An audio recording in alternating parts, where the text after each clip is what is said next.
Hello friends, आप सभी लोगों का स्वागत है आपके अपने YouTube channel math classes with Javed sir में। तो फ्रेंड्स, आज हम डिस्कस करेंगे 13 नवंबर 2024 के मोस्ट इम्पोर्टेंट करंट अफेयर्स के क्वेश्चन को। तो आप इस पूरे सेशन को लास्ट तक ज़रूर देखिएगा। और अगर आप हमारे चैनल पर पहली बार आए हैं तो चैनल को सब्सक्राइब करना ना भूलिए, ताकि हमारे द्वारा कुछ भी अपडेट किया जाए उसका नोटिफिकेशन आपको सबसे पहले मिल सके।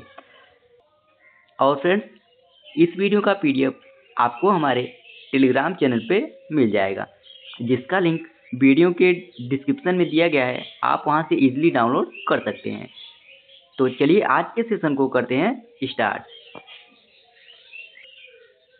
तो फ्रेंड्स, पहले हम लोग पिछले दिन यानी 12 नवंबर के करंट अफेयर्स का क्विक रिवीजन कर लेते हैं, जिसमें पहला प्रश्न है, कहाँ संयुक्त राष्ट्र जलवायु परिवर्तन सम्मेलन 2024 यानी COP29 शुरू हुआ है? तो यह अजरबैजान की राजधानी बाकू में शुरू हुआ है। और हाल ही में किसे FICCI का अध्यक्ष नियुक्त किया गया है? तो हर्षवर्धन अग्रवाल को FICCI का अध्यक्ष नियुक्त किया गया है। हाल ही में कहाँ पहली बार डिजिटल जनसंख्या घड़ी का उद्घाटन किया गया है? तो इसका उद्घाटन कर्नाटक की राजधानी बेंगलुरु में किया गया है। हाल ही में थाईलैंड टूरिज्म के ब्रांड एम्बेसडर कौन बने हैं? तो सोनू सूद यह थाईलैंड टूरिज्म के ब्रांड एम्बेसडर बने हैं। हाल ही में विश्व प्रसिद्ध पुष्कर मेला कहाँ शुरू हुआ? तो यह अजमेर में शुरू हुआ है। किस राज्य सरकार ने नई समुद्री विमान सेवा स्काई मीट्स सी शुरू की है? तो इसकी शुरुआत आंध्र प्रदेश की सरकार ने की है। अगला रिवीजन क्वेश्चन है, किस केंद्र शासित प्रदेश में हेरिटेज वॉक फेस्टिवल का शुभारंभ हुआ है? तो इसका शुभारंभ दिल्ली में हुआ है। राष्ट्रीय शिक्षा दिवस कब मनाया जाता है? तो यह प्रत्येक वर्ष 11 नवंबर को मनाया जाता है। किसने पहली बार WTA फाइनल्स में महिला एकल का खिताब जीता है? तो कोको गॉफ ने WTA फाइनल में महिला एकल का खिताब जीता है। अब चलिए फ्रेंड्स, हम लोग आज के सेशन को कवर कर लेते हैं, जिसमें आज का पहला प्रश्न है, हाल ही में FIH best goalkeeper of the year कौन बने हैं? तो इसका सही विकल्प हो जाएगा C, यानी PR श्रीजेश अभी हाल ही में FIH best goalkeeper of the year इन्हें चुना गया है। आइए डिटेल में जान लेते हैं। FIH हॉकी स्टार अवार्ड 2024 समारोह में भारतीय हॉकी टीम के पूर्व गोलकीपर PR श्रीजेश को FIH best goalkeeper of the year चुना गया है। हरमनप्रीत सिंह को प्लेयर ऑफ द ईयर चुना गया है। और फ्रेंड्स, हरमनप्रीत का यह तीसरा FIH player of the award है। इससे पहले इन्होंने 2021 और 2022 में भी यह प्लेयर ऑफ द ईयर इन्हें चुना गया था। अच्छा फ्रेंड्स, अब हम लोग FIH हॉकी स्टार अवार्ड 2024 के पूरे विजेताओं को देख लेते हैं, किन किन ने कौन सा अवार्ड जीता है। तो women's player of the year इसकी विजेता येबी जेनसन रही हैं, जो नीदरलैंड से बिलोंग करती हैं। और men's player of the year इसके विजेता हरमनप्रीत सिंह रहे हैं, जो भारत देश से बिलोंग करते हैं। और mains goalkeeper of the year इसके विजेता PR श्रीजेश रहे हैं, जो भारत देश से बिलोंग करते हैं। और women's goalkeeper of the year की विजेता ये जियाओ रही हैं, जो चीन से बिलोंग करती हैं। और women's rising star of the year की विजेता जो डियाज रही हैं, जो अर्जेंटीना से बिलोंग करती हैं। और men's coach of the year इसकी विजेता जेरोन डेल्मी रहे हैं, और यह नीदरलैंड से बिलोंग करते हैं। Women's coach of the year इसकी विजेता एलिसन अन्नान रही हैं, जो चीन से बिलोंग करती हैं। और men's umpire of the year इसके विजेता स्टीव रोजर्स रहे हैं, जो ऑस्ट्रेलिया देश से बिलोंग करते हैं। और women's umpire of the year इसकी विजेता सारा विल्सन रही हैं, जो स्कॉटलैंड देश से बिलोंग करती हैं। अच्छा फ्रेंड्स, FIH यानी इंटरनेशनल हॉकी फेडरेशन, बात करें इसका गठन कब हुआ था, तो 7 जनवरी सन 1924 ईस्वी में इसका गठन हुआ था। और इसके वर्तमान अध्यक्ष कौन है, तो तैया विक्रम इसके वर्तमान अध्यक्ष हैं। और इसके संस्थापक कौन थे, तो पाल लेउटियू इसके संस्थापक थे। और इसका मुख्यालय कहाँ स्थित है, तो स्विट्जरलैंड के लुसाने में इसका मुख्यालय स्थित है। अगला प्रश्न है, नवंबर 2024 में भारत के 51 नंबर के मुख्य न्यायाधीश के रूप में किसने शपथ ली है, तो इसका सही विकल्प हो जाएगा डी, यानी न्यायमूर्ति DY चंद्रचूड़। यह भारत के 51 नंबर के मुख्य न्यायाधीश के रूप में इन्होंने शपथ ली है। आइए डिटेल में जान लेते हैं। 11 नवंबर को न्यायमूर्ति संजीव खन्ना ने औपचारिक रूप से भारत के मुख्य न्यायाधीश यानी CJI का पदभार इन्होंने संभाला है। और फ्रेंड्स, उनका शपथ ग्रहण समारोह राष्ट्रपति भवन में हुआ है। और शपथ ग्रहण समारोह की अध्यक्षता राष्ट्रपति द्रौपदी मुर्मू ने की है, जिन्होंने न्यायमूर्ति खन्ना को पद की शपथ दिलाई है। अब बात करें फ्रेंड्स, इन्होंने किनका स्थान लिया है, तो न्यायमूर्ति खन्ना ने न्यायमूर्ति धनंजय यशवंत चंद्रचूड़ का स्थान लिया है, जो एक विशिष्ट कार्यकाल के बाद 10 नवंबर को सेवानिवृत्त हुए हैं। अच्छा फ्रेंड्स, सुप्रीम कोर्ट के बारे में भी जान लेते हैं। तो इसकी स्थापना 26 जनवरी सन 1950 ईस्वी में हुई थी और इसका मुख्यालय तो नई दिल्ली में स्थित है। और बात करें फ्रेंड्स, सुप्रीम कोर्ट के पहले मुख्य न्यायाधीश कौन बने थे, तो HJ कानिया यह सुप्रीम कोर्ट के पहले मुख्य न्यायाधीश बने थे। और भारतीय संविधान का उल्लेख भाग 5 में देखने को मिलता है। और CJI को शपथ देश के राष्ट्रपति के द्वारा दिलाया जाता है। और फिर जस्टिस संजीव खन्ना भारत के 51 नंबर के मुख्य न्यायाधीश बने हैं। और रीट जारी करने का अधिकार यह आर्टिकल नंबर 32 में इसका उल्लेख दिया गया है। और यह भी आप लोग जानते रहिए फ्रेंड्स, मोहम्मद हिदुल्ला यह इकलौते ऐसे व्यक्ति हैं जो देश के कार्यवाहक राष्ट्रपति, उपराष्ट्रपति और CJI भी रहे हैं।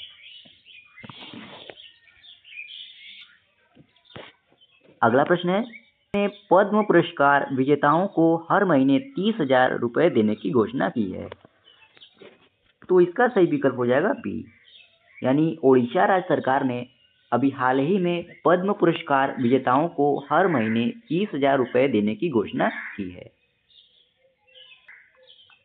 आइए डिटेल में जान लेते हैं। ओडिशा सरकार ने राज्य के सभी पद्म पुरस्कार पाने वाले को 30,000 रुपये हर महीने मानदेय के रूप में देने की घोषणा की है। और राज्य के 55 पद्म पुरस्कार विजेताओं को ये राशि दी जाएगी। और फ्रेंड्स, इसके लिए ओडिशा सरकार हर साल 2 करोड़ रुपए खर्च करेगी। अच्छा फ्रेंड्स, अब हम लोग ओडिशा से संबंधित करंट अफेयर्स का रिवाइज भी कर लेते हैं।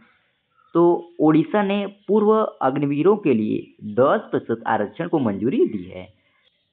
और ओडिशा में सुभद्रा योजना शुरू की गई है। ओडिशा में देश का पहला राइस ATM लॉन्च किया गया है। और सुरमा पाड़ी ओडिशा विधानसभा की दूसरी महिला अध्यक्ष बनी हैं। और प्रत्याशा रे को 2024 के प्रतिष्ठित एकलव्य पुरस्कार के लिए चुना गया है। अब ये है फ्रेंड्स अपना प्यारा भारत, और ये है उड़ीसा राज्य का मैप। अब बात करें फ्रेंड्स उड़ीसा राज्य की स्थापना की, तो 1 अप्रैल सन 1936 ईस्वी में उड़ीसा राज्य की स्थापना हुई थी। और उड़ीसा की राजधानी कहाँ है, तो भुवनेश्वर है। और उड़ीसा के वर्तमान मुख्यमंत्री कौन है, तो मोहन चरण मांझी उड़ीसा राज्य के वर्तमान मुख्यमंत्री हैं। उड़ीसा के वर्तमान राज्यपाल कौन है, तो रघुवर दास हैं। और उड़ीसा का राजकीय पशु क्या है, तो सांबर हिरण है। और उड़ीसा का राजकीय पक्षी क्या है, तो भारतीय रोलर है। अगला प्रश्न है, वर्ष 2023 की VIPO ग्लोबल पेटेंट फाइलिंग में वैश्विक स्तर पर भारत कौन से स्थान पर रहा, तो इसका सही विकल्प हो जाएगा सी, यानी भारत 6वें स्थान पर रहा। आइए डिटेल में जान लेते हैं। वर्ष 2023 में वैश्विक पेटेंट दाखिले में भारत को दुनिया में 6वां स्थान मिला है। यह उपलब्धि विश्व बौद्धिक संपदा संगठन यानी VIPO की वार्षिक विश्व बौद्धिक संपदा संकेतक रिपोर्ट 2024 के मुताबिक है। और फ्रेंड्स, रिपोर्ट के मुताबिक साल 2023 में दुनिया भर में 35 लाख से ज़्यादा पेटेंट दाखिल किए गए थे और 2023 में भारत में दाखिल पेटेंट की संख्या 64,480 थी और 2022 की तुलना में 15.7% रही। और 2023 में सबसे अधिक पेटेंट दाखिले की बात करें फिर तो पहले स्थान पर चीन रहा, जहां पर 16.4 लाख पेटेंट दाखिल किए गए थे और वहीं दूसरे स्थान पर संयुक्त राज्य अमेरिका रहा, जहां पर 5,18,364 पेटेंट दाखिल किए गए थे और तीसरे स्थान पर जापान रहा, जहां पर 4,14,413 पेटेंट दाखिल किए गए थे। और बात करें फिर विश्व बौद्धिक संपदा संगठन यानी VIPO के बारे में, तो इसकी स्थापना 1967 ईस्वी में हुई थी और इसके महानिदेशक कौन है तो डैरेन टैंग है और इसका मुख्यालय स्विट्जरलैंड के जिनेवा में स्थित है। और बात करें फ्रेंड्स इसके वर्तमान में कितने देश सदस्य हैं, तो वर्तमान में 197 देश इसके सदस्य हैं। अगला प्रश्न है, दुनिया की सबसे ऊंची एंड्यूरो माउंटेन बाइकिंग रेस मोंडूरो 4.0 कहाँ प्रारंभ हुई है? तो इसका सही विकल्प हो जाएगा डी, यानी अरुणाचल प्रदेश में दुनिया की सबसे ऊंची एंड्यूरो माउंटेन बाइकिंग रेस मोंडूरो 4.0 प्रारंभ हुई है। आइए डिटेल में जान लेते हैं। दुनिया की सबसे ऊंची एंड्यूरो माउंटेन बाइकिंग रेस मोंडूरो 4.0 अरुणाचल प्रदेश के सुंदर शहर तवांग में शुरू हुई है और फ्रेंड्स इस रेस में 14,400 फीट की ऊंचाई से शुरू होकर 8,000 फीट तक उतरता है, जो इसे दुनिया की सबसे कठिन दौड़ों में से एक बनाता है। अच्छा फ्रेंड्स, अरुणाचल प्रदेश से संबंधित प्रश्न था, तो अरुणाचल प्रदेश के बारे में भी जान लेते हैं। बात करें फ्रेंड्स अरुणाचल प्रदेश की राजधानी कहाँ है, तो ईटानगर है। और अरुणाचल प्रदेश के वर्तमान मुख्यमंत्री कौन है, तो प्रेमा खांडू है। और यहाँ के वर्तमान राज्यपाल कौन है, तो वैकल्य श्री विक्रम परनाई, यह अरुणाचल प्रदेश के वर्तमान राज्यपाल हैं। अच्छा फ्रेंड्स, अब हम लोग अरुणाचल प्रदेश से संबंधित करंट अफेयर्स का रिवाइज भी कर लेते हैं। तो 9वें पक्के पागा हार्नबिल महोत्सव यह भी हाल ही में अरुणाचल प्रदेश में मनाया गया है और रक्षा मंत्री राजनाथ सिंह ने नेचिफू सुरंग का उद्घाटन अरुणाचल प्रदेश में किया है। और अरुणाचल प्रदेश के तवांग में एक पर्वत चोटी का नाम दलाई लामा के नाम पर रखा गया है और केई पनियोर अरुणाचल प्रदेश का 26वां जिला बना है और विचोम ये अरुणाचल प्रदेश का 27वां जिला बना है। और हाल ही में 100% घरेलू नल जल कनेक्शन हासिल करने वाला पहला उत्तरी पूर्व राज्य अरुणाचल प्रदेश बना है। अगला प्रश्न है, समर्पित सेमीकंडक्टर नीति लागू करने वाला भारत का पहला राज्य कौन सा है? तो इसका सही विकल्प हो जाएगा सी, यानी गुजरात राज्य यह समर्पित सेमीकंडक्टर नीति लागू करने वाला भारत का पहला राज्य बना है। गुजरात सेमीकंडक्टर नीति लागू करने वाला भारत का पहला राज्य बना है और गुजरात सरकार ने देश की पहली सेमीकंडक्टर नीति 2022 से 2027 की शुरुआत की है। और बात करें फ्रेंड्स इसका उद्देश्य क्या है, तो सेमीकंडक्टर आत्मनिर्भरता में राज्य के नेतृत्व को आगे बढ़ाना इसका उद्देश्य है। अच्छा फ्रेंड्स, हम लोग गुजरात राज्य के बारे में भी जान लेते हैं। तो बात करें गुजरात राज्य की स्थापना कब हुई थी? 1 मई सन 1960 ईस्वी में गुजरात राज्य की स्थापना हुई थी और गुजरात की राजधानी कहाँ है, तो गांधीनगर है। गुजरात के वर्तमान मुख्यमंत्री कौन है, तो भूपेंद्र भाई पटेल हैं और यहाँ के वर्तमान राज्यपाल कौन है, तो आचार्य देवव्रत गुजरात राज्य के वर्तमान राज्यपाल हैं। अच्छा फ्रेंड्स, हम लोग गुजरात से संबंधित करंट अफेयर्स का रिवाइज कर लेते हैं। तो गरबा को यूनेस्को विरासत सूची में शामिल किया गया है। केंद्रीय मंत्रिमंडल ने गुजरात के सांडद में एक नए सेमीकंडक्टर संयंत्र को मंजूरी दी है। केंद्रीय पर्यावरण मंत्रालय द्वारा जारी स्वच्छ वायु सर्वेक्षण में सूरत शहर यह भारत का सबसे स्वच्छ शहर बना है। और प्रधानमंत्री नरेंद्र मोदी ने सूरत में जल संचय जन भागीदारी कार्यक्रम का शुभारंभ अभी हाल ही में किया है। अगला प्रश्न है, किस शहर में दुनिया का सबसे बड़ा खाद्य और पेय उद्योग कार्यक्रम गल्फ होस्ट 2024 शुरू हुआ? तो इसका सही विकल्प हो जाएगा बी, यानी दुबई में दुनिया का सबसे बड़ा खाद्य और पेय उद्योग कार्यक्रम गल्फ होस्ट 2024 शुरू हुआ है। आइए डिटेल में जान लेते हैं। दुनिया का सबसे बड़ा खाद्य और पेय उद्योग कार्यक्रम गल्फ होस्ट 2024 यह 5 नवंबर से 7 नवंबर 2024 को दुबई में वर्ल्ड ट्रेड सेंटर में आयोजित किया गया। गल्फ होस्ट खाद्य और पेय उपकरण और प्रौद्योगिकी सहित उत्पादों और सेवाओं की एक विस्तृत श्रृंखला को कवर करता है। अच्छा फ्रेंड्स, अब हम लोग संयुक्त अरब अमीरात के बारे में भी जान लेते हैं।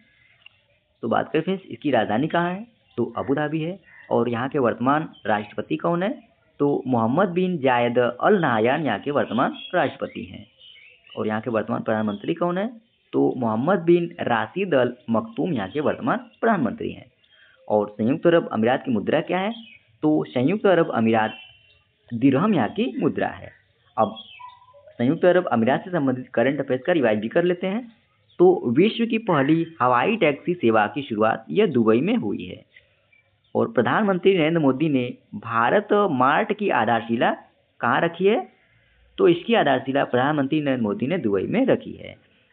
प्रधानमंत्री नरेंद्र मोदी ने 14 फरवरी 2024 को संयुक्त अरब अमीरात यानी यूएई की राजधानी अबू धाबी में पत्थर से बने पहले हिंदू मंदिर का उद्घाटन इन्होंने किया है। अगला प्रश्न है, किस राज्य के मुख्यमंत्री ने हो भाषा को संविधान की 8वीं अनुसूची में शामिल करने की मांग की है?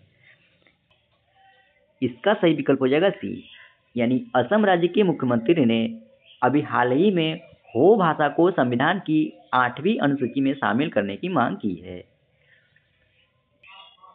आइए डिटेल में जान लेते हैं। असम के मुख्यमंत्री हिमंत बिस्वा शर्मा ने हो भाषा को संविधान की 8वीं अनुसूची में शामिल करने की मांग की है। और बात करें फ्रेंड्स, हो भाषा किस किस राज्यों में बोली जाती है? तो यह असम, झारखंड, उड़ीसा और पश्चिम बंगाल के कुछ हिस्सों में बोली जाती है। अच्छा फ्रेंड्स, अब हम लोग असम से संबंधित करंट अफेयर्स का रिवाइज भी कर लेते हैं। तो प्रधानमंत्री नरेंद्र मोदी ने असम में OIL द्वारा 4 कंप्रेस्ड या संपीड़ित बायोगैस प्लांट्स के निर्माण का शुभारंभ किया है। और यूनेस्को की विश्व विरासत सूची में ऐतिहासिक मोइदम्स को शामिल किया गया है। और असम राइफल्स के नए महानिदेशक के रूप में विकास लखेरा ने पदभार ग्रहण किया है। अच्छा फ्रेंड्स, अब हम लोग असम राज्य के बारे में जान लेते हैं। तो बात करें फ्रेंड्स, असम की राजधानी कहाँ है? तो दिसपुर है। और असम के वर्तमान मुख्यमंत्री कौन है? तो हिमंत बिस्वा शर्मा असम राज्य के वर्तमान मुख्यमंत्री हैं। और असम के वर्तमान राज्यपाल कौन है? तो लक्ष्मण प्रसाद आचार्य असम राज्य के वर्तमान राज्यपाल हैं। और असम में विधानसभा सीटों की संख्या कितनी है? तो टोटल 126 सीटें हैं। और राज्यसभा में सीटों की संख्या कितनी है? तो 7 सीटें हैं। और लोकसभा में सीटों की संख्या कितनी है? तो 14 सीटें हैं। और यहाँ का उच्च न्यायालय तो गुवाहाटी उच्च न्यायालय है। और फ्रेंड्स, असम की प्रमुख नदियों की बात करें तो ब्रह्मपुत्र, बराक, सुबनसिरी, धनसिरी, जिया, भोरीली, कोपिली, मानस, दिखो और तोरसा यहाँ की प्रमुख नदियों में शामिल है। अब ये है फ्रेंड्स अपना प्यारा भारत। और ये आप लोगों को ग्रीन कलर में जो दिख रहा है ऊपर, वह असम राज्य का मैप है। अच्छा फ्रेंड्स, अब हम लोग 13 नवंबर 2024 के करंट अफेयर्स के क्विज क्वेश्चन को कवर कर लेते हैं, जिसमें पहला प्रश्न है, हाल ही में भारत और किस देश की सीमा पर पहले इंटीग्रेटेड चेक पोस्ट शुरू हुआ है? तो यह भूटान देश की सीमा पर इंटीग्रेटेड चेक पोस्ट शुरू हुआ। हाल ही में किस राज्य सरकार ने राज्यव्यापी जाति जनगणना शुरू की है? तो इस जनगणना की शुरुआत तेलंगाना सरकार ने की है। हाल ही में कहाँ 15 दिवसीय जल उत्सव शुरू हुआ है? तो यह अरुणाचल प्रदेश में शुरू हुआ है। हाल ही में किस राज्य की कैबिनेट में 3,706 करोड़ की HCL फॉक्सकॉन सेमीकंडक्टर परियोजना को मंजूरी दी है? तो उत्तर प्रदेश की कैबिनेट में इसे मंजूरी दी है। और हाल ही में राष्ट्रीय कैंसर जागरूकता दिवस कब मनाया गया है? तो यह दिवस अभी हाल ही में 7 नवंबर को मनाया गया है। हाल ही में डॉक्टर नवीन राम गुलाम किस देश के नए प्रधानमंत्री बने हैं? तो यह मॉरिशस देश के नए प्रधानमंत्री बने हैं। और आज का लास्ट प्रश्न है, हाल ही में एडेल गिव हरून परोपकार सूची 2024 में कौन प्रथम स्थान पे रहा? तो शिव नादर यह प्रथम स्थान पे रहे। तो फ्रेंड्स, इसी प्रश्न के साथ ही ये आज का हमारा डेली करंट अफेयर्स का सेशन समाप्त होता है। आशा करते हैं आज का आपको सेशन अच्छा लगा होगा और इस वीडियो का PDF आपको हमारे टेलीग्राम चैनल पे मिल जाएगा, जिसका लिंक वीडियो के डिस्क्रिप्शन में दिया गया है। आप उसे वहां से इजीली डाउनलोड कर सकते हैं। तो आज के लिए इतना ही। जय हिंद, वंदे मातरम।